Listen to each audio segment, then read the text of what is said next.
Most people throw away a glass bottle and never think about what happens next. But what if I told you that same bottle can be melted, reborn, and put back on store shelves in as little as 30 days? What if I also told you the process is so hot, so loud, and so powerful that it transforms mountains of broken glass into glowing rivers of liquid material strong enough to last for centuries? Today you're going inside the massive world of industrial glass recycling, where millions of bottles are crushed, purified, melted, and reshaped into brand new products with almost zero waste. Before we dive in, hit subscribe now so you never miss the insane science behind everyday things. Glass is one of the rare materials on Earth that can be recycled endlessly without losing quality. Metal loses purity, plastic gets weaker, but glass? Glass can be reborn 1,000 times. And that's why recycling factories work non-stop, day and night, feeding enormous furnaces with tens of thousands of tons of old bottles. The entire system starts long before anything reaches the factory, at the moment someone finishes a drink and tosses it into a recycling bin. Once collected, the bottles travel by trucks to huge sorting facilities. Each load is dumped onto vibrating conveyor belts, where the real transformation begins. Workers and automated machines first remove anything that isn't glass: caps, labels, plastic rings, stray trash, even stones. Industrial separators blast air to blow away lighter materials while metal detectors grab steel caps and aluminum pieces. The goal is to end up with pure glass only. Nothing else can enter the furnace because even a tiny piece of metal can ruin an entire batch. The machines are so sensitive that they can detect objects smaller than a coin, while the conveyor belt is moving at full speed. After sorting, the bottles travel to massive crushers. This is where the bottles meet their first dramatic moment. Spinning hammer mills smash the glass into small fragments called cullet. Think of cullet as raw material, tiny glass pieces ready to melt. Factories prefer cullet because it melts faster than full bottles and saves a huge amount of energy. For every 10% of cullet mixed in, energy consumption drops by about 3%. Some factories use more than 90% cullet, making the process extremely efficient. Once crushed, the cullet goes through cleaning stations. High-pressure jets wash away label glue, dirt, and any micro residue. Optical sensors scan the cullet by color: clear, amber, and green. Each color gets separated because mixing them produces lower quality results. Cameras detect the shade of every single piece at lightning speed, and tiny air nozzles fire microblasts to push each fragment into its correct category. The precision is insane. Thousands of pieces sorted every second. When the cullet is clean and color sorted, it's finally ready for the heart of the operation: the melting furnace. These furnaces are industrial monsters running at around 1,500 degrees Celsius. At this temperature, the cullet doesn't just melt. It becomes a lava-like river of glowing orange material. The inside of the furnace looks like a scene from a volcano, but it's carefully controlled so the melted glass flows smoothly into the next stage. From the furnace, the glowing liquid enters 4 hearth channels, where its temperature is adjusted so it can be shaped. Any fluctuation, even a few degrees, can ruin the final product. Temperature control systems constantly monitor and correct heat levels because perfect glass requires perfect conditions. Next comes forming, the moment molten glass turns into actual objects. The liquid flows into precision molds, and compressed air blows it into shape. In the case of bottles, this blow-and-blow process happens in 2 steps.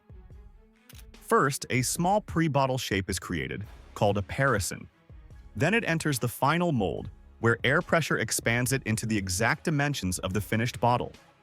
Machines do this so fast that some lines produce up to 600 bottles per minute. Every second counts, and every bottle must be identical. Freshly shaped bottles are still extremely hot and fragile, so they move directly into an annealing oven called a layer. This long tunnel slowly cools the glass, preventing internal stress that could cause cracks. It's like taking a glass bottle from the surface of the sun and letting it relax over the course of an hour. The slow cooling gives the bottle strength and durability.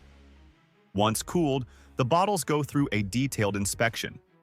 High-speed cameras check for cracks, bubbles, uneven surfaces, or tiny defects invisible to the human eye. Any flawed bottle is rejected instantly and sent back to the crusher to be melted again. Nothing is wasted. Perfect bottles move on to packaging, where robotic arms stack them in neat groups. Finally, trucks transport them to bottling companies, ready to be filled with drinks or other products.